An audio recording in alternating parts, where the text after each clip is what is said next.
Hello बच्चों, नमस्कार। चौहानी education में आपका स्वागत है। आज हम लर्निंग आउटकम आधारित लर्निंग गैप सामग्री विषय गणित कक्षा 8वीं के कुछ महत्वपूर्ण पाठों का अवलोकन करेंगे। आइए, अगर आपके द्वारा हमारे चैनल को सब्सक्राइब नहीं किया गया है तो चैनल को सब्सक्राइब कर ले और बेल आइकन को प्रेस कर दे, जिससे कि हमारी वीडियो की नोटिफिकेशन आपको प्राप्त होती रहेगी एवं शेयर और लाइक कर दें। आइए हम देखते हैं गणित वर्कशीट 1 के पूर्णांकों में गुणन और भाग करना।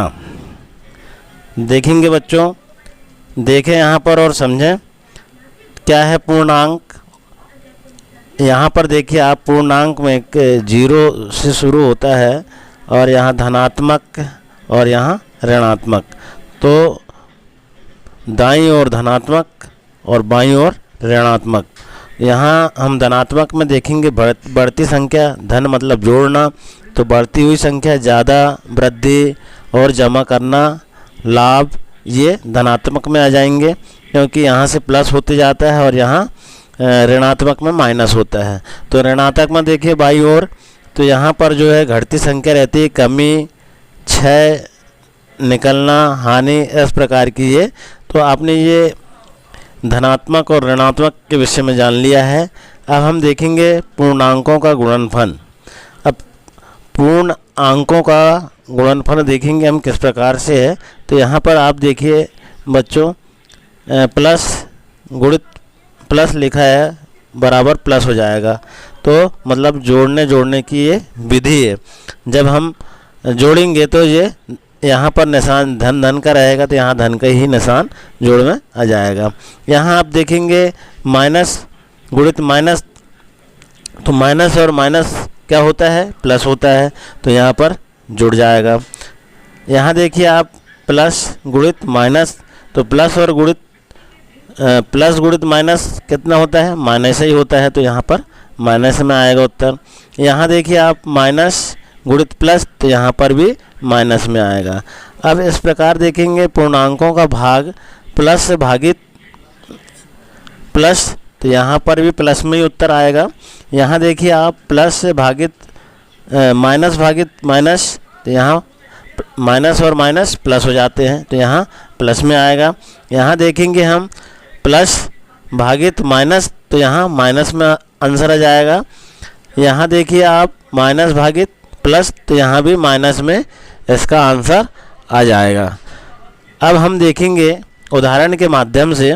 तो उदाहरण में देखेंगे बच्चों, गुणनफल 4 गुणित 8 का गुणा करेंगे हम, तो बराबर क्या हो जाएगा, 32 हो जाएगा। 8 चौ 32। फिर यहाँ देखेंगे 4 ऋण 8 है, तो यहाँ हम 8 का 4 में गुणा कर देंगे, तो यहाँ पर ऋण 32 हो जाएगा, क्योंकि यहाँ ऋण है, इसे ऋण 32 आएगा। इसी प्रकार आप देखिए, -4 है और गुणित 8 है, तो 8 में हम 4 का गुणा कर देंगे, तो 8 चौ 32 हो जाएगा, लेकिन ऋण लगा हुआ है, तो इसलिए -32 आएगा। यहाँ हम देखेंगे ऋण 4 गुणित ऋण 8 है, तो यहाँ हम देखेंगे ऋण और ऋण क्या होता है, धन होता है। अब धन वाली संख्या यहाँ हम देखेंगे 8 चौ 32, यहाँ हम 32 लिख देंगे। लेकिन एक बात यहाँ पर समझने वाली बात है कि हम यहाँ धन 32 नहीं लिखेंगे, क्योंकि धन को लिखा नहीं जाता, माइनस वाली माइनस को ही इस प्रकार लिखा जाता है। अब भाग में देखेंगे बच्चों, देखिए आप, 8 भागे 4 है बराबर 2, तो कैसे आए, 8 में हम 4 का भाग देंगे, तो 4 दूनी 8, यहाँ आ जाएगा 2। यहाँ देखेंगे आप, -8 भागे 4 है, तो यहाँ हम 8 में 4 का भाग देंगे तो 2 आएगा, लेकिन यहाँ अगर माइनस है तो यहाँ पर माइनस आएगा। अगला देखेंगे हम, 8 भागे 4, माइनस में 4 है ये, तो यहाँ पर भी क्या होगा, 8 में हम 4 का भाग देंगे, तो यहाँ -2 आ जाएगा। और यहाँ -8 भागे 4 -4 है, तो माइनस और माइनस कितना होता है बच्चों, माइनस और माइनस प्लस होता है, तो यहाँ पर हम 8 में 4 का भाग दे देंगे, तो यहाँ पर 2 आ जाएगा। इस प्रकार से ये समझने वाली बात थी। अब देखिए आप, हम प्रयास करेंगे, हमने जो समझा है उसको हम यहाँ पर उदाहरण को समझा और यहाँ प्रयास करेंगे हम और हल करेंगे। तो देखिए पहला क्या है, 2 गुणित 11, हम 11 का 2 में गुणा कर देंगे तो 11 दूनी 22 यहाँ पर आ जाएगा। यहाँ पर -4 गुणित -6 है, माइनस और माइनस कितना होते हैं, प्लस होते हैं, तो 6 चौ 24 यहाँ आ जाएगा। और यहाँ देखिए आप तीसरे में 15 गुणित -1 है, तो 15 × 15 और माइनस लगा हुआ तो यहाँ पर माइनस लगा देंगे तो -15 आ जाएगा। यहाँ फिर देखेंगे -13 गुणित 8 है, तो हम 13 का पहाड़ा या 8 का पहाड़ा हम 13 बार पढ़ लेंगे, या 13 का 8 का पढ़ लेंगे तो हम 104 यहाँ हो जाएगा। यहाँ माइनस लगा है तो यहाँ माइनस हम लगा देंगे। अगला देखेंगे 14 गुणित 7, क्या करना है, 14 में हमें 7 का गुणा करना, तो यहाँ 14 7 98, तो यहाँ 98 इसका उत्तर आ जाएगा। फिर देखेंगे 12 गुणित -10, तो 12 दहम 120, अब यहाँ माइनस लिखा है तो यहाँ हमको माइनस लगाना पड़ेगा। इसी प्रकार अब देखेंगे, प्रयास कीजिए में भागित वाला, ये हमने गुणन का देखे थे, अब ये भाग वाला देखेंगे हम। 7वां -28 भागित 7, माइनस ये भी है, माइनस और माइनस कितना हो जाता है, प्लस हो जाता है, यहाँ कोई चिन्ह नहीं आएगा। तो हम 28 में 7 का भाग दे देंगे तो कितना उत्तर आ गया, 7 चौ 28, 4 इसका आंसर आ जाएगा। अगला देखेंगे हम 120 भागित -8, तो हम 120 में 8 का भाग दे देंगे तो यहाँ -15 आ जाएगा, तो हम कितना आ जाएगा, -15 आ जाएगा। यहाँ पर देखिए बच्चों 72 भागित 12 लिखा हुआ है, यहाँ जो है हम 72 में 12 का भाग देंगे तो 12 छिक 72, यहाँ 6 इसका उत्तर आ जाएगा। फिर देखेंगे -20 भागित 10, तो 20 में हम 10 का भाग दे देंगे तो यहाँ 10 दूनी 20, यहाँ -2 आ जाएगा। फिर 24 भागित -6 है, तो 6 चौ 24, 4 बार भाग जाएगा लेकिन -4 आएगा। अगला है -3 भागित 3, तो -3 भागित 3, 3 एकम 3, एक बार भाग गया और यहाँ पर माइनस है इसलिए -1 आ गया। तो इस प्रकार हमारा ये वर्कशीट जो एक गणित के विषय में हमने समझा। आइए देख लेते हैं अगली वर्कशीट क्रमांक 2, पूर्णांकों से संबंधित दैनिक जीवन की समस्याएं। तो कैसे दैनिक जीवन से संबंधित समस्याएं हमारे साथ घटित होती है हम देखते हैं, देखें और समझें में। यहाँ हम ये देखिए आप, ये समुद्र और ये समतल मैदान समझ लो ये बना हुआ है। यहाँ 0 से लेके इधर नीचे की ओर गया और यहाँ 0 से ऊपर की ओर।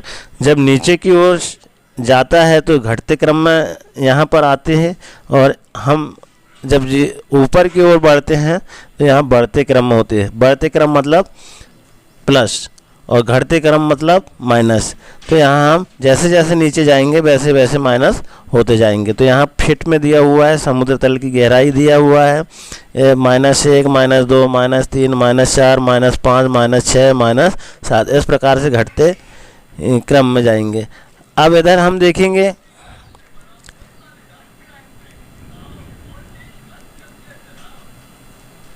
यहाँ प्लस में है 1 2 3 4 5 प्लस मतलब बढ़ते हुए क्रम में। अब यहाँ हम देखेंगे बाईं ओर और दाईं ओर। तो बाईं ओर और दाईं ओर देखेंगे हम। यहाँ पर हमको क्या करना है, यहाँ पर 10 यहाँ पर एक बना लेना है। 0 से इधर दाईं ओर में प्लस वाली संख्या रहती है और बाईं ओर में माइनस वाली संख्या रहती है। तो यहाँ जैसे जैसे हम इधर दाईं ओर बढ़ते जाएंगे तो प्लस होते जाएगा और बाईं ओर बढ़ते जाएंगे तो 0 से कम होते जाएगा। इसी प्रकार यहाँ पर भी देखिए सेंटीग्रेड में जो तापमान है उसका 0 से ऊपर और 0 से नीचे। तो यहाँ पर ग्राफ बना हुआ है, 0 से जैसे ऊपर जाएंगे हम 10 सेंटीग्रेड, 20, 30, 40, तो ये बढ़ते क्रम में आएगा, और इधर जैसे जैसे नीचे जाएंगे यहाँ 10, 20, 30, तो ये घटते क्रम में जाएगा। मतलब ठंडी के समय में तापमान घटेगा और गर्मी के समय में तापमान बढ़ेगा। तो इस प्रकार से हम इसको चार्ट को समझ लेंगे। अब देखेंगे, हम प्रयास करेंगे। यहाँ पर हमने प्रयास की प्रश्न 1 है, एक कमरे का तापमान 40 अंश सेंटीग्रेड है। उस कमरे को ठंडा करने के लिए कमरे के तापमान को 40 अंश सेंटीग्रेड से 5 अंश सेंटीग्रेड प्रति घंटे की दर से कम करने की आवश्यकता है। प्रक्रिया के शुरू होने के 10 घंटे बाद कमरे का तापमान क्या होगा। तो देखेंगे बच्चों, यहाँ पर हम इसको प्रश्न को अच्छे से समझ लें। अब यहाँ लिखा हुआ है 1 घंटे में, तो 1 घंटे में तापमान में कमी कितनी आई है, 5 अंश सेंटीग्रेड, इतनी तापमान की 1 घंटे में कम आई। तो 10 घंटे में तापमान में कमी, तो हमको 10 घंटे की तापमान की कमी निकालना है। तो हमको क्या करना है, 5 गुणित 10, तो 5 गुणित 10 कर देंगे अब, तो 10 पंचे 50, 50 अंश सेंटीग्रेड। अब इसको हम क्या करेंगे, यहाँ पर हम 40 माइनस 50, क्योंकि घटाएंगे, कमी आई है, तो इसमें कमी जहाँ शब्द आती है वहाँ घटाने की प्रक्रिया रहती है, और जहाँ बढ़ती हुई बात बढ़ाने की बात रहती है वहाँ प्लस करने की बात रहती है। तो यहाँ 40 में से माइनस 50 कर देंगे तो यहाँ माइनस 10 आ जाएगा। तो 10 अंश सेंटीग्रेड की यहाँ पर ये उत्तर आ जाएगा। अब देखेंगे हम, उस समय का तापमान 10 अंश सेंटीग्रेड होगा। अगला प्रश्न देखेंगे हम, एक समय पर ऑस्ट्रेलिया में सबसे कम दर्ज तापमान -9 अंश सेंटीग्रेड था। उसी समय पर अंटार्कटिका ऑस्ट्रेलिया से 5 गुना ज़्यादा ठंडा था। अंटार्कटिका का तापमान ज्ञात कीजिए। देखिए आप, यहाँ हम क्या करेंगे, ऑस्ट्रेलिया का जो तापमान था वो -9 अंश सेंटीग्रेड है, और इससे भी कम 5 जो है अंटार्कटिका का तापमान है। तो हम क्या करेंगे, 9 गुणित 5 कर देंगे, तो 9 पंचे 45, क्या करेंगे, कम है, तो 45 है, तो यहाँ माइनस का चिन्ह लग जाएगा, 45 अंश सेंटीग्रेड यहाँ पर आएगा। तो यहाँ हम लिख देंगे उत्तर, अंटार्कटिका का तापमान उस समय जो है -45 अंश सेंटीग्रेड रहा होगा। अब देखेंगे प्रश्न क्रमांक 3, एक पनडुब्बी समुद्र तल से 800 फीट नीचे स्थित है। यदि वह 250 फीट ऊपर उठती है तो उसकी नई स्थिति क्या होगी। अब देखिए आप, एक पनडुब्बी जो है वो 800 फीट नीचे है और वह 250 फीट ऊपर उठती है, तो उसकी क्या स्थिति होगी। 800 पहले ही नीचे है, अब वो 250 ऊपर उठेगी तो क्या स्थिति होगी देखेंगे हम। तो यहाँ नीचे से मतलब है माइनस में, तो यहाँ -800 धन 250 कर देंगे, तो हम घटा देंगे 800 में 250, तो यहाँ 550 आ जाएगा। अब उसकी जो नई स्थिति होगी तो वो कैसी होगी, 550 फीट -550 फीट होगी। तो इस प्रकार हमने वर्कशीट 2 को समझा। बच्चों, अगली वर्कशीट हमारी आती है गणित की, वर्कशीट 3 है, जिसमें भिन्न संख्या में गुणा करना है। इसको भी समझ लें। देखेंगे बच्चों, भिन्न संख्या में गुणा करना, देखें और समझें। यहाँ पर आप देखिए एक वृत्त बना हुआ है, और वृत्त के अंदर जो है छायांकित भाग और रिक्त भाग दिख रहे हैं आपको। छायांकित भाग 1 दिख रहा है, और यहाँ पर रिक्त भाग जो है 1, 2, 3 है। तो यहाँ छायांकित भाग कितना है, 1 है, तो 1/4 आ जाएगा। यहाँ पर भी आप देखेंगे तो कहने का मतलब ये एक, यहाँ जो है हमको इन छायांकित भाग को क्या करना है, इसके बराबर क्या होगा देखेंगे। यहाँ पर दूसरा चित्र में देखें आप, एक छायांकित भाग है और 3 रिक्त है, तो 1/4 यहाँ भी आ जाएगा। अब बराबर क्या होगा, तो बराबर क्या होगा हम देखेंगे। तो यहाँ 2 चित्र हैं या 2 वृत्त बने हो, तो 2 गुणित 1/4 कर देंगे यहाँ पर, और 2/1, क्योंकि दोनों में क्या है, 1/4 की स्थिति है, तो 2 गुणित 1/4 कर देंगे तो 4। अब एक फिर क्या करेंगे, इनको हम देखेंगे 2 एकम 2 और यहाँ हम लिख देंगे बराबर में 2/4। तो 2 बार 1/4 बराबर 2/4, 2 एकम 2 और 4 एकम 4। तो इस प्रकार क्या जाएगा, 2 बार 1/4 बराबर 2/4, ये भिन्न निकल जाएगा यहाँ पर। अब इसी प्रकार हम देखेंगे अगला वृत्त जो है, इसमें देखिए आप 1 2 3 4 5 इसमें खंड बने हुए हैं, तो 2 भाग छायांकित है और 3 रिक्त हैं, तो यहाँ क्या आ जाएगा, 2/3 आ जाएगा। इसी प्रकार इसमें भी है, 2 भाग जो है छायांकित है और 3 भाग जो है रिक्त है, तो 2/3 आ जाएगा। अब यहाँ देखेंगे, अब यहाँ हम क्या हो जाएगा, अब इनको हम हल करेंगे तो कैसी स्थिति बनेगी, ऐसे जो वृत्त दिख रहा है ऐसी स्थिति बनेगी। तो कैसा है, 2 भाग है, तो 2 गुणित 2/5 बराबर 2 दूनी 4 और 4/5, 2 बार जो है यहाँ पर 2/5 बराबर 4/5। इस प्रकार से ये हल है। आगे हम प्रयास करेंगे, यहाँ पर जो है 7 गुणित 3/5 बराबर, यहाँ हम क्या करेंगे, 7 का गुणा 3 में कर देंगे, 7 3 21 और बटे 5, तो यहाँ 21/5 इसका आंसर आ जाएगा। फिर प्रश्न क्रमांक 2 देखिए, तो 2 गुणित 6, यहाँ क्या है, 2 गुणित 6/7 है, तो इसको हम भिन्न में हल करेंगे। भिन्न की संख्या निकालना हमको, तो 6 दूनी 12 और 12/7 ऐसा हम हल कर लेंगे।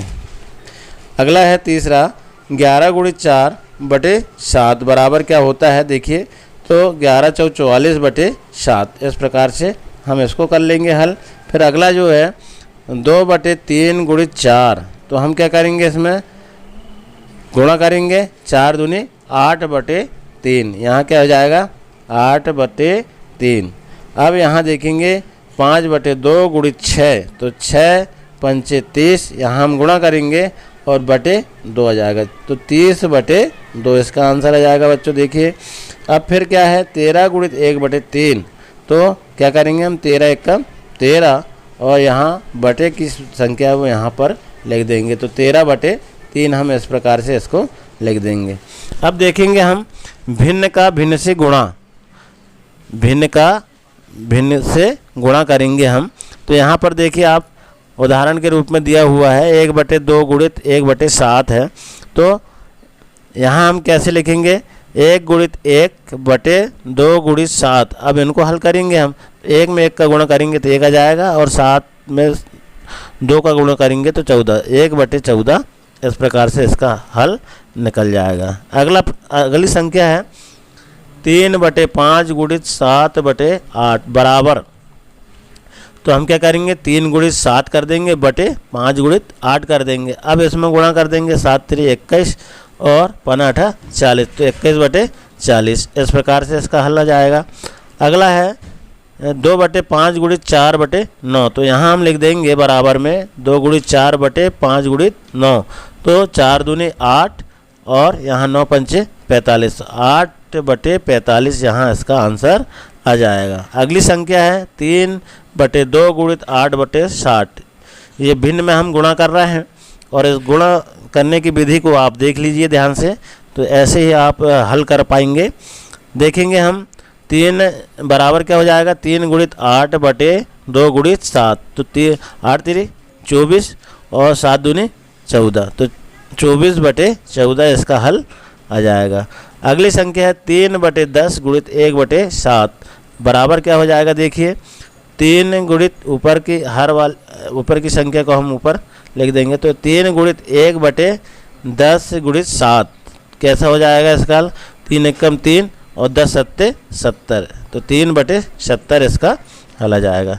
अब देखेंगे हम प्रश्न इसी का अगली संख्या जो है 6वां, 7/3 गुणित 5/2 बराबर क्या हल हो जाएगा, 7 गुणित 5/3 गुणित 2 बराबर क्या हो जाएगा देखिए 5 सत्ता 35 और यहाँ 3 दूनी 6, तो यहाँ उत्तर आ जाएगा 35/6। अब देखेंगे यहाँ पर अगली संख्या 6/5 गुणित 4/3 बराबर, इनको हल करना है। तो यहाँ हम 6 गुणित 4/5 गुणित 3 इस प्रकार से लिख लेंगे और गुणा कर देंगे। तो 6 चौक 24, यहाँ हम 24 लिख देंगे और 5 3 15, तो यहाँ कितना आ जाएगा 24/15 आ जाएगा। तो अगली संख्या देखें हम फिर इसके बाद 9/2 गुणित 7/4 बराबर क्या होगा देखिए। तो यहाँ लिख देंगे हम 9 गुणित 7/2 गुणित 4, क्या हो जाएगा 9 सत्ते 63 और 4 दूनी 8, क्या हो जाएगा 63/8, इसका आंसर आ जाएगा। अगला है 3/2 गुणित 8/60, इसको हल करेंगे तो 3 गुणित 8/2 गुणित 7 बराबर क्या हो जाएगा देखिए 8 3 24 और यहाँ 7 दूनी 14, तो 24/14 इसका आंसर आ जाएगा। अब यहाँ देखेंगे 8/3 गुणित 5/4 बराबर देखिए आप 8 गुणित 5/3 गुणित 4, 8 40, इसका 40 आ जाएगा। और यहाँ देखेंगे हम 3 चौ 12 बटे में 12 आ जाएगा। तो यहाँ हमने क्या किया कि दो विषम भिन्नों का गुणनफल उनमें से प्रत्येक भिन्न से बड़ा है, ये हमने देखा है। और यहाँ हमने क्या देखा था कि दो उचित भिन्नों का गुणनफल उनमें से प्रत्येक भिन्न से कम है। तो इस प्रकार से हमने इस वर्कशीट को देखा। आइए इसी प्रकार के वीडियो में बने रहने के लिए हमारे चैनल को सब्सक्राइब कीजिए, बेल आइकन को प्रेस कीजिए और लाइक कीजिए, शेयर कीजिए। वीडियो में बने रहने के लिए धन्यवाद।